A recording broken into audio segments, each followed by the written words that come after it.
안녕하세요. 마틸다입니다. 오늘도 이어서 가톨릭 교리서 읽어드리겠습니다. 참 행복에 부름받은 우리의 소명.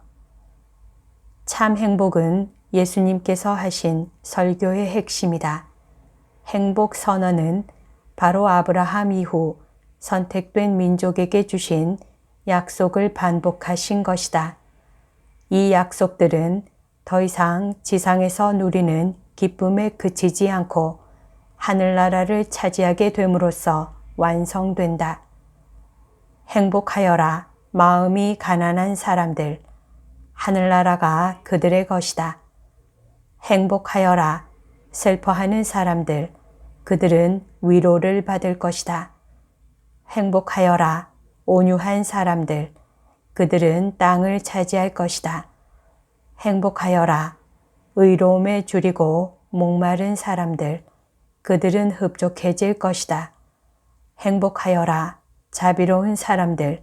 그들은 자비를 입을 것이다. 행복하여라, 마음이 깨끗한 사람들. 그들은 하느님을 볼 것이다. 행복하여라, 평화를 이루는 사람들. 그들은 하느님의 자녀라 불릴 것이다. 행복하여라, 의로움 때문에 박해를 받는 사람들. 하늘나라가 그들의 것이다. 사람들이 나 때문에 너희를 모욕하고 박해하며 너희를 거슬러 거짓으로 온갖 사악한 말을 하면 너희는 행복하다. 기뻐하고 즐거워하여라. 너희가 하늘에서 받을 상이 크다. 사실 너희에 앞서 예언자들도 그렇게 박해를 받았다. 참 행복은 예수 그리스도의 참 모습을 묘사하고 그분의 사랑을 표현한다. 참 행복은 예수 그리스도의 순환과 부활의 영광에 참여하는 신자들의 소명을 나타내며 그리스도인의 독특한 생활 양식과 태도를 밝혀준다. 참 행복은 고난 가운데에서 희망을 북돋아주는 역설적인 약속들이다. 참 행복은 희미하긴 하지만 이미 제자들이 받은 축복과 약속들을 선포하며 그것은 동정 마리아와 모든 성인의 삶에서 실현되기 시작했다. 참 행복은 행복에 대한 인간 본성의 갈망에 부응한다. 이 갈망의 근원은 하느님께 있다. 하느님께서는 인간의 마음을 당신께 이끌기 위해 그 마음 안에 이 갈망을 심어주셨으며 하느님께서는 이러한 갈망을 채워주실 수 있는 유일한 분이시다. 우리 모두가 행복하게 살기를 원한다는 것은 분명합니다. 그리고 완전히 표현되기 전이라고 해도 이 명제에 동의하지 않을 사람은 아무도 없을 것입니다. 주님, 어떻게 당신을 찾아야 합니까? 당신을 찾는 것이 행복한 삶을 찾는 것이오니 제 영혼이 살도록 당신을 찾게 해 주십시오. 제 육체는 제 영혼으로 말미암아 살고 제 영혼은 당신으로 말미암아 살기 때문입니다. 하느님께서만 만족을 주실 수 있다. 참 행복은 인간 존재의 목적과 인간 행위의 궁극적 목표를 드러내 보인다. 하느님께서는 우리를 당신의 행복으로 부르신다. 이 소명에 각자가 개별적으로 부름받고 있지만 약속을 받고 그 믿음 안에서 살아가는 사람들의 새로운 백성인 교회 전체도 같은 부름을 받고 있다. 신약 성경은 하느님께서 인간을 부르시는 행복의 특징을 다음과 같이 여러 가지로 표현한다. 곧 하느님 나라의 도래. 행복하여라, 마음이 깨끗한 사람들. 그들은 하느님을 볼 것이다. 하고 말씀하셨듯이 하느님을 보는 것, 주님의 기쁨에 참여함, 하느님의 안식에 들어감 등으로 표현한다. 그곳에서 우리는 안식하며 볼 것이고 보고 사랑할 것입니다. 그리고 사랑하고 찬미할 것입니다. 마침내 끝이 없게 될 것입니다. 그러니 끝이 없을 나라에 다다르는 것 말고 무슨 다른 목적을 가지겠습니까? 하느님께서 우리를 지상에 두신 것은 당신을 알고 당신을 섬기고 사랑하여 천국에 이르도록 하려는 것이다.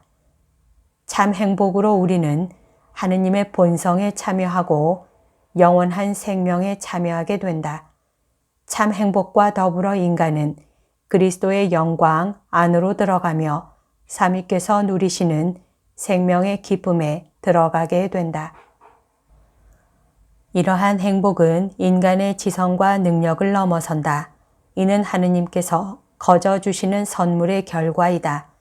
그러므로 인간이 하느님의 기쁨 안으로 들어갈 수 있도록 준비시키는 은총과 같이 참 행복은 초자연적인 것이라고 불린다. 행복하여라, 마음이 깨끗한 사람들, 그들은 하느님을 볼 것이다. 물론 하느님의 위대하심과 하느님의 형언할 수 없는 영광 때문에 하느님을 뵙고도 살 수 있는 사람은 없다. 성부는 우리가 파악할 수 없는 분이시기 때문이다. 그러나 하느님께서는 인간에 대한 사랑과 인자하심과 전능으로 당신을 사랑하는 사람들에게 당신을 뵙는 특권을 주기까지 하신다. 사람들에게 불가능한 것도 하느님께는 가능하기 때문이다. 참 행복에 대한 약속으로 우리는 결정적인 도덕적 선택 앞에 서게 된다. 참 행복은 우리 마음에 있는 악한 본능을 정화하고 무엇보다 우선 하느님을 사랑하도록 권유한다.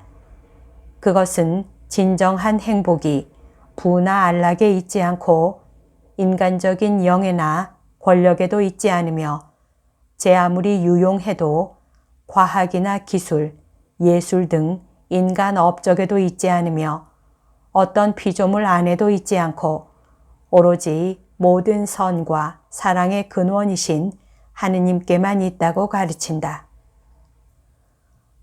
오늘날에는 부가 가장 큰 우상입니다. 군중이 인간 대중 전체가 부를 본능적으로 섬깁니다.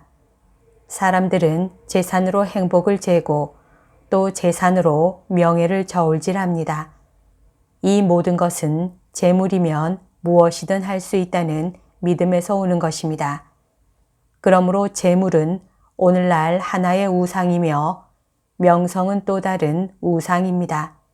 명성, 곧 세상에 알려지고 세상을 떠들썩하게 하는 것, 그 자체가 최상의 선인 양, 그리고 참된 숭배의 대상인 양 여겨지게 되었습니다.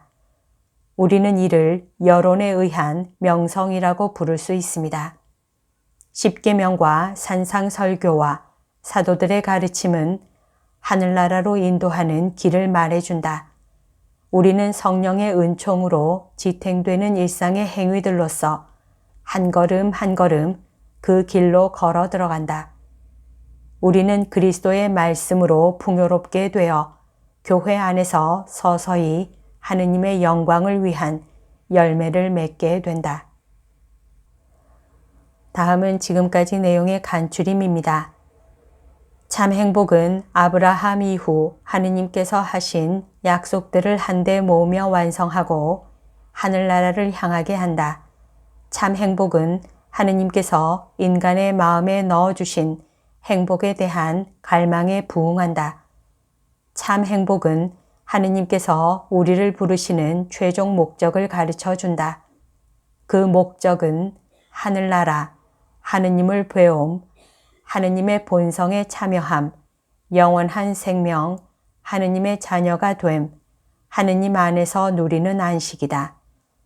영원한 생명의 행복은 하느님께서 거저 주시는 선물이다.